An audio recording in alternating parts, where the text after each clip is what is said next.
welcome everybody. I'm really excited to welcome Rabbi Daniel Fink for this week's Tikva Through Text. This is a weekly study session designed, as you all know, to help us find hope, to help us find some tikva in text. And Rabbi Fink is, in his words, a rabbi emeritus in Boise, Ohio at Congregation Ahavat Beth Israel. And pertinent to what he's going to talk to us about today, he is also a certified forest therapy guide. And when he described that to me before everyone came into the room, I said, I really think I need more forest therapy in my life. So let's join together in the blessing for study. I would invite you, if you would like to, you can unmute, join me in the blessing. I'm going to share my screen, and then we'll invite Rabbi Fink to begin his teaching. Please join me. Baruch atah Adonai, Eloheinu melech haolam, asher kidshanu b'mitzvotav v'tzivanu la'asok divrei Torah. Blessed is the eternal source of the universe, whose mitzvot, whose commandments bring holiness to our lives, and who commands us to immerse, to engage, la'asok, in words of Torah. Rabbi Fink, take it away. Thank you, Micah, and thank you for the opportunity to be here this morning. And let me share my screen. And as we get started, it is the month of Elul, the month of preparation for the days of awe. So it's customary in the morning, and here in Boise, Idaho, it's still morning. So I'm going to start with the sounding of the shofar, which is a kind of Jewish alarm clock, a wake-up call.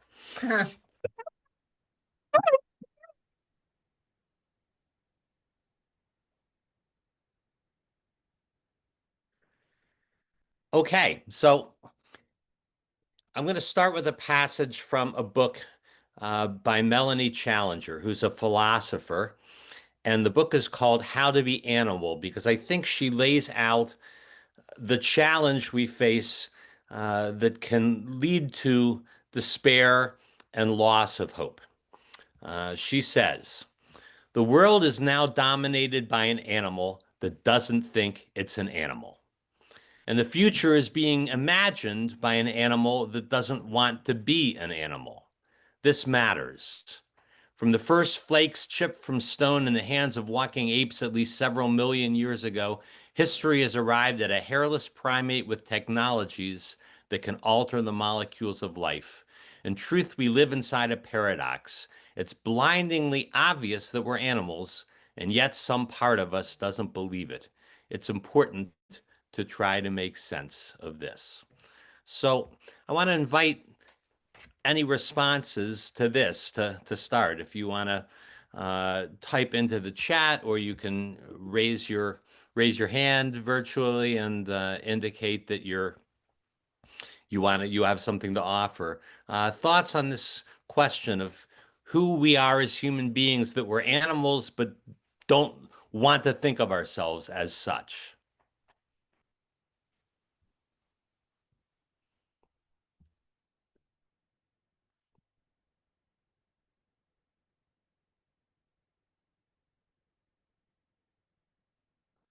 Yes, Amy and Vicky, you guys want to take? Amy, you want to go first? However you feel. Does it have something to do with the fact that so many people eat meat and they're trying to self-distance? Like, no, I'm not eating any. Define them as you want. Peers of mine. I'm trying to prove I'm different.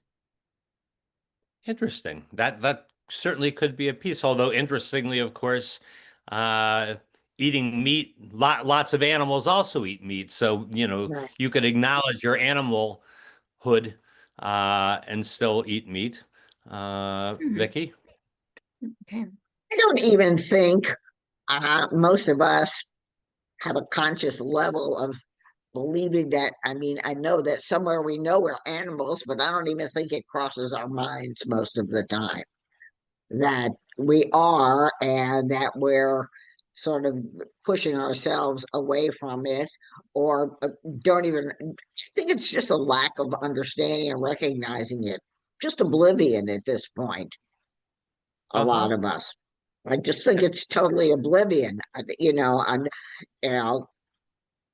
we know it, but just, I just don't think we think about it.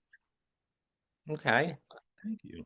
So I think the Challenger, over the course of her book, suggests that there is this kind of oblivion, but that it's a bit of a willed oblivion, and that for her it has to do with, in the end, really at heart, mortality. That we want to believe that we're something different from animal because animals get sick, animals suffer, animals die. We also, because we are animals, get sick and suffer and die. Uh, but we want to kind of shove that to the back and not think about it too much. And the premise of the book and mine today is that there's a really steep cost to that, that by denying the animal part of ourselves, denying that we are animals, we lose something that can throw us into despair, into apathy, that there's a profound sense of heartbreak and loss and distance from the rest of the creation, that can be recovered by remembering that we are, in fact, animals. So, at the heart of this, I have a story from the book of Daniel. Not many Jews actually, I suspect, have read the book of Daniel. It's kind of tucked into the back of Tanakh. In many ways, it's a very strange, apocalyptic book.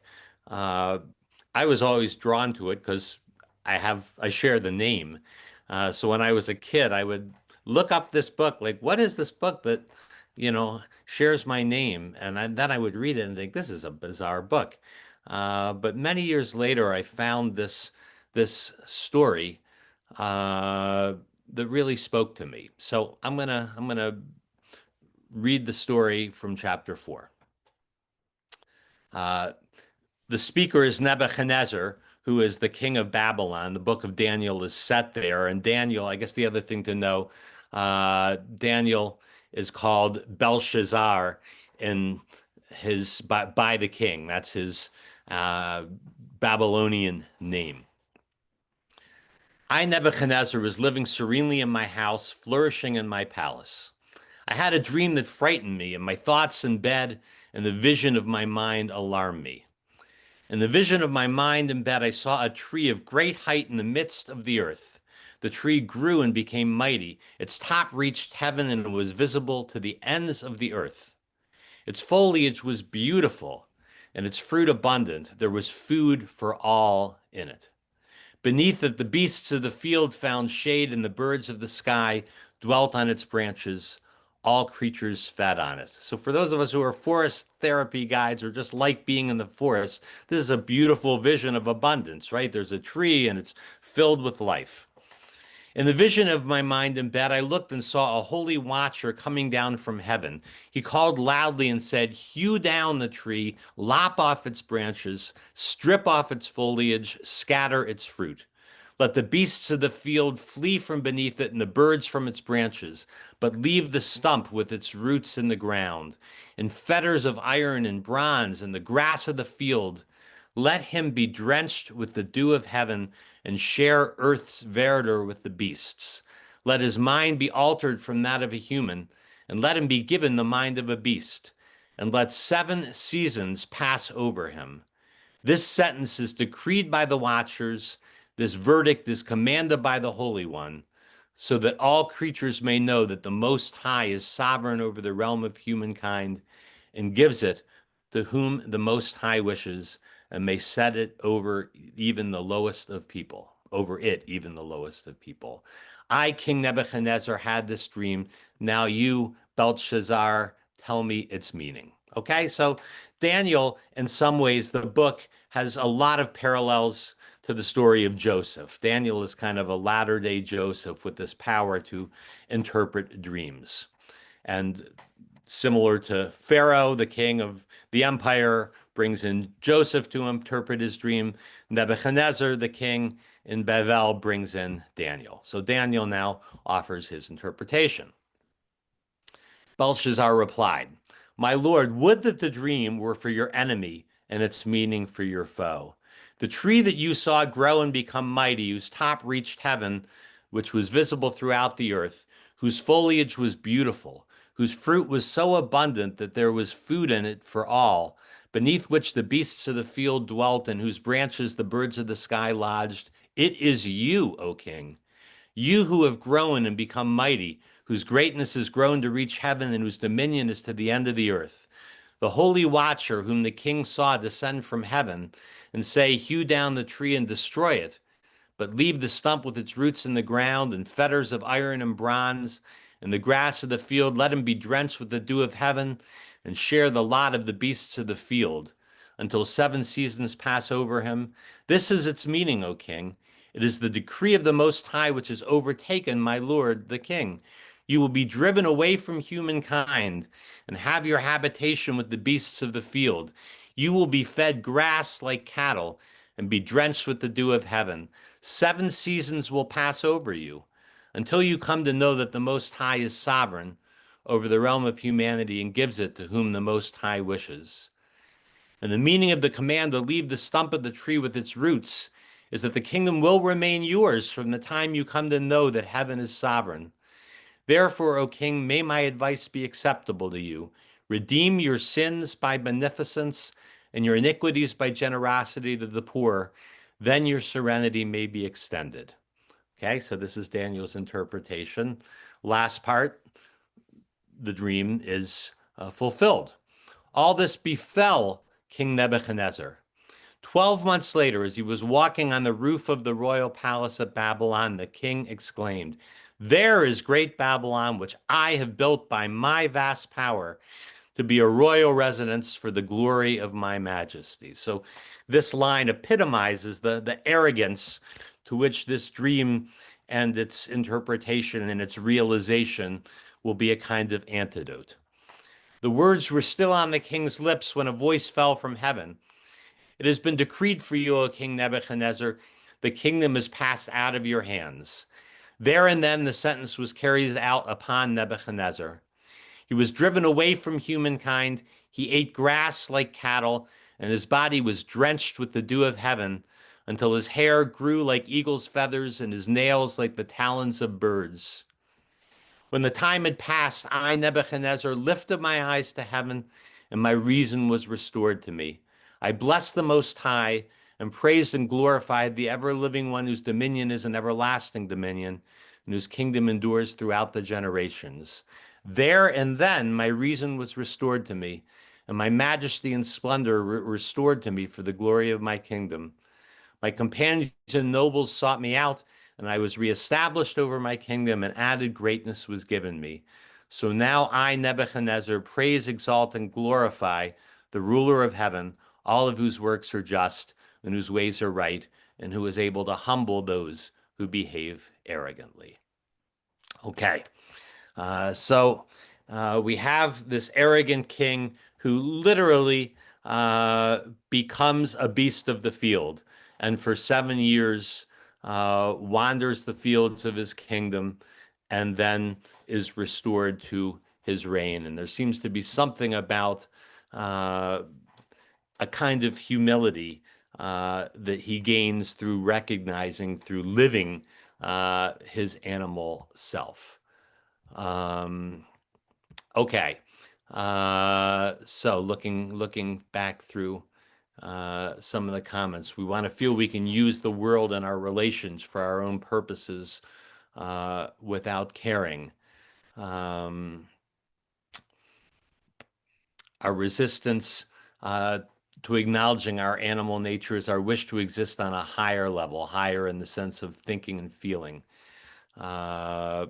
Yes, interesting here, this is this notion of sometimes we use this term animal in a derogatory fashion. And in this binary, we think of ourselves as not animal, when we refer to people as animals, it's usually an insult. You know, there's a lot of this, and it's also historically often linked to race and to class and the privilege.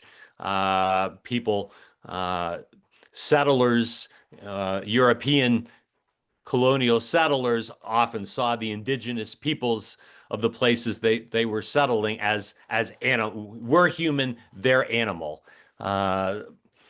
So uh, again, the idea here is that in a way that's unjust, of course, on a human scale. It's also unfair, I think, to other animals because humans at our worst behave far worse than any other animal. And when we refer to humans behaving badly as animals, it seems a kind of distortion and unfair to the animals as well. Vicky writes, "We are not God. We're not the ruler of heaven." Right, and that's the often in our effort to call ourselves something other than animal, to deny our animality, we place ourselves as gods.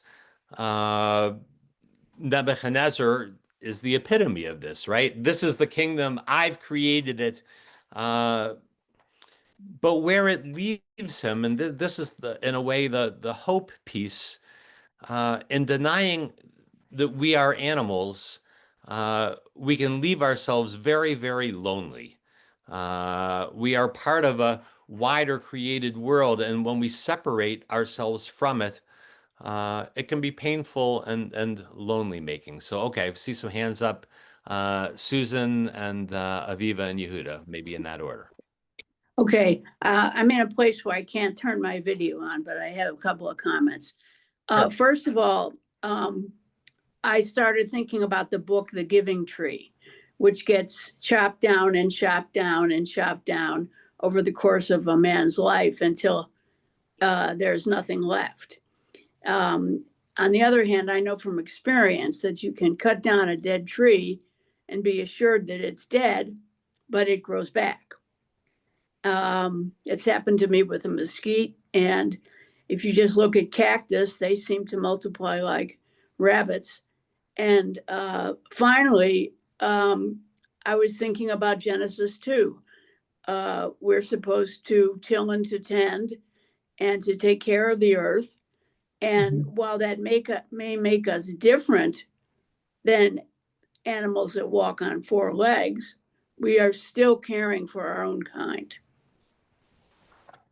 Beautiful. Thank you. Aviva and Yehuda.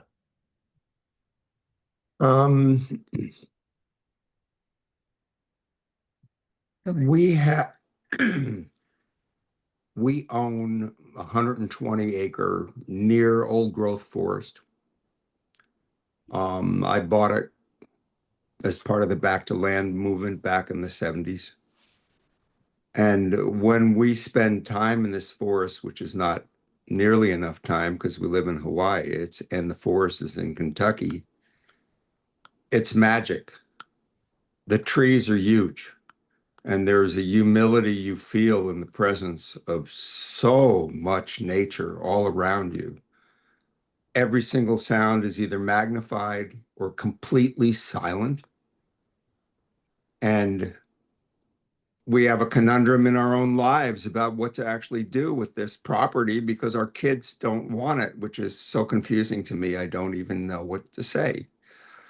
I've never considered that we own this property as much as we are the protectors of this property. We are the protectors of the trees. We have inquiries all the time to cut down the forest because it's a multi-million-dollar investment basically in the minds of the neighbors who would like to cut it down. And yet, you know, we think about the walks we took every spring for every 3 days. We'd go out and there are flowers everywhere. The forest floor is filled with different flowers every single day for months. Rare flowers and just it's so spectacular. It's hard to even use words to talk about it. when we'd be in the forest, we'd get senses of like I remember once working on our spring. We took spring. We had a spring water we developed, and we had running spring water in our house. And you'd be working, and then you'd stop, and there's something in the air almost where you turn around. There's a snake looking at you, and the feeling that you actually know before even looking and seeing that snake that it's there. It's such a I don't know if any of you have ever experienced this with animals, but animals are very quiet. And when you in turn are quiet, you end up channeling. And I don't I'm not going to say anything else. I'm sort of taking a little riff rant into my life. Thank you. Thank you. But I think many of us have this feeling, whether some people it's in the forest, in the desert, in the mountains, in a canyon, sometimes often for me, paddling on the river. And it's this feeling of being so alive, right? That's the hope is that we go to these places and compared to our ordinary lives where we're cut off from our animal sense and the rest of the created world, this feeling of the power of being alive. And my reading of this story from Daniel, that's what Nebuchadnezzar experiences. For all his extraordinary wealth and power, he's a little dead inside. And then Mm. he feels alive. Janet Littman, I've seen you hand up there. Yeah. Yeah, it's actually David Littman. I was just reminded when after you posed your first question, I thought of it's kind of a joke. I think an older fish is swimming in the ocean and encounters two younger fish and says to the younger fish, "How's the water?" And the fish say, "What water?" So I think with people, it's the same thing. We don't we're look we're among animals, but we don't really we're oblivious to it. Absolutely. So I want to read a couple more passages to. Oh, wait, Rabbi, we have one more comment from Joe, who's been actually trying to raise his hand for a few minutes, if you don't mind. Oh yeah, Joe and Nikki, go please. You have to unmute, Nikki. I think you probably have an idea of where I'm going to go with this. But what's so bad about being an animal?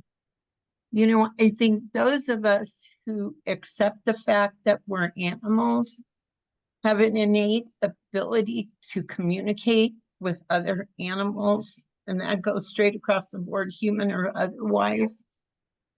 And my husband is one of those. He has a remarkable ability to communicate with any animal he's around, including most humans. I'm really lucky in that manner because he does communicate with me where most people don't know how to communicate or have me understand. But I don't think it's such a bad thing. I think if we were more open to listening to our brothers who are four-legged and have fur and tails and walking across the plains. When you put a group of horses together in close proximity, their heartbeats will synchronize. And when you think about that, that's pretty remarkable. If human beings were able to do that and accept their ability to be animal-like, maybe we get along better. Thank you. And that's exactly where I'm hoping we go. And I think it's the lesson of this story, right? That to embrace our animality is to embrace our full humanity. So I want to just read two last passages. The first is from a book by David Abram called The Spell of the Sensuous. David Abram is a Jewish eco-philosopher. And he says, "We seem today so estranged from the stars, so utterly cut off from the world of hawk and otter and stone. This book has traced some of the ways whereby the human mind came to renounce its sensuous bearings, isolating itself from the other animals in the animate earth. Our bodies have formed themselves in delicate reciprocity with the manifold textures, sounds, and shapes of an animate earth. Our eyes have evolved in subtle interaction with other eyes, as our ears are attuned by their very structure to the howling of wolves and the honking of geese. To shut ourselves off from these other voices is to rob our own senses of their integrity and to rob our minds of their coherence. We are human only in contact and in conviviality with what is not human. And that last sentence is really the bottom line of it, that our full humanity depends upon our acknowledging that we are animals. We evolved with other animals. We're connected with other animals. We share 98% of our DNA with other animals. And that there's hope and beauty in this vision, that in the denial that pervades our culture, there's loss and loneliness and despair, and hope lies in acknowledging who we truly are. I want to end with a passage from Maimonides, from the Guide for the Perplexed, which is his the most famous Jewish philosophical work. In 10 seconds, the context for this passage, he's responding to a guy named Ibrahim al-Razi, an Islamic philosopher, who tallies a great list, essentially, and says, okay, I looked at all that there is in the world, and there's more bad than good. Like, talk about the ultimate resignation, despair. Razi says, I looked at all the good things in the world and all the bad things in the world, and there's way more bad than good. So life is terrible. And Maimonides says the problem is perspective. You have to step outside of yourself and see the bigger picture. And that may be true if you think everything is built to serve you because you're not an animal. But here's the way we should look at the world. It should not be believed that all the beings in the world exist for the sake of the existence of humankind. On the contrary, all the other beings too have been intended for their own sakes and not for the sake of something else. This is the meaning of Torah's saying after each day's creation, God saw that it was good. It doesn't say God saw it was good for human beings. That's what one ought to believe. For when a person knows their own soul, makes no mistakes with regard to it, and understands every being according to what it is, they become calm and their thoughts are not troubled. That when we know our place in the wider place of things, as King Nebuchadnezzar learned, in some ways the hard way, through 7 years of becoming an animal, there's peace, there's joy, there's comfort, and there's hope. So thank you all for being with us this morning, and I hope that wherever you are, even if you don't have a big stretch of forest, you can find a little park or a backyard or a little street corner even where you can just take a moment and be in your body and hear the bird song, walk at night, listen to the crickets, and feel yourself as an animal, as part of a world that is alive and of which we are an integral part rather than apart from. Thank you to Rabbi Daniel Fink for this really moving study session. You're making me want to go for a walk in the forest. There's a forest not far from my house, so I think I'm going to go take a little forest therapy break now as we're completing our time together. So a reminder, and I put this in the chat, next week we will be studying with Rabbi Allison Van on the topic of having hope when everything feels hard. And then the following week I'll be teaching on tshuva, the topic of everyone can repent, as we continue our quest to find tikva, to find hope in Jewish texts. Thank you again to Rabbi Dan Fink. Thank you everybody for being here, and I look forward to seeing you next week. Shabbat Shalom.